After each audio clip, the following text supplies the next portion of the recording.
မင်္ဂလာပါကျွန်တော်ဒီနေ့ unboxing လုပ်ပြသွားမှာတော့ဒီ Adidas ပေါ့နော်ကျွန်တော် unboxing လုပ်ပြသွားပြီးမှ sneakers လေးတော့မဟုတ်ပါဘူးဟုတ်ပါတယ်ဒီဖက်နက်လေးပါ design လေးကကျွန်တော်တို့မြင်ချင်းကျွန်တော်တို့မြင်ဘူးနေကြ sneakers design လေးတစ်ခုဖြစ်နေမှာပါဒါဘာကြောင့်လဲဆိုတော့ဒါကတော့ဒီ Adidas special sneakers ရဲ့loafers version လေးပေါ့နော်ဒီ Adidas special sneakers ဆိုတာကကျွန်တော်တို့ဒီ1989ခုနှစ်တုန်းက Adidas ကဒီ handball sneakers တွေကို inspiration ယူပြီးထုတ်ခဲ့တဲ့ design ပေါ့နော်sneakers version လေးကကျွန်တော်တို့ဒီ retro vibe နဲ့ကျွန်တော်တို့ဒီ street culture မှာပါနာမည်ကြီးခဲ့တာပါဒီ loafers version လေးကျတော့ကျွန်တော်တို့ဒီ retro vibe လေးရတယ်ကျွန်တော်တို့ဒီ classic sound နဲ့ vibe မျိုးလေးလည်းရတာပေါ့နော်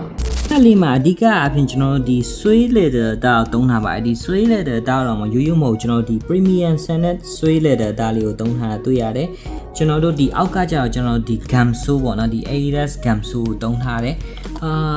ဒီချုပ်ရိုးချုပ်တာဆိုတာတည်တည်တက်တက်လေးပဲခင်ဗျာကျွန်တော်ဒီ suede leather တာကို leather လေးနဲ့ကျွန်တော်ကွတ်ထားတာကိုတွေ့ရတာပေါ့နော်ကျွန်တော်တို့ဒီမှာ Adidas ရဲ့ဒီ 35 logo ကိုဒီ classic sound နဲ့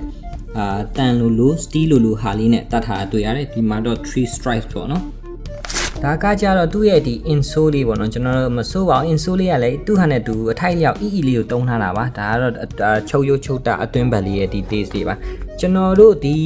loafers ဖက်နက်လေးကကျွန်တော်အမြင်မှာကျွန်တော်တို့ဒီ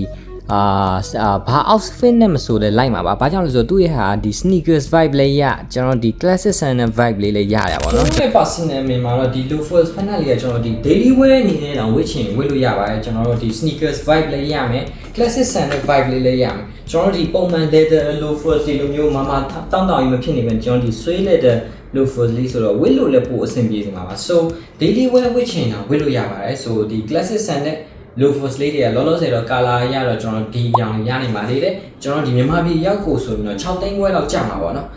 မှာချင်းဆက်သွယ်ပြီးတော့မှာယူလို့ရပါတယ်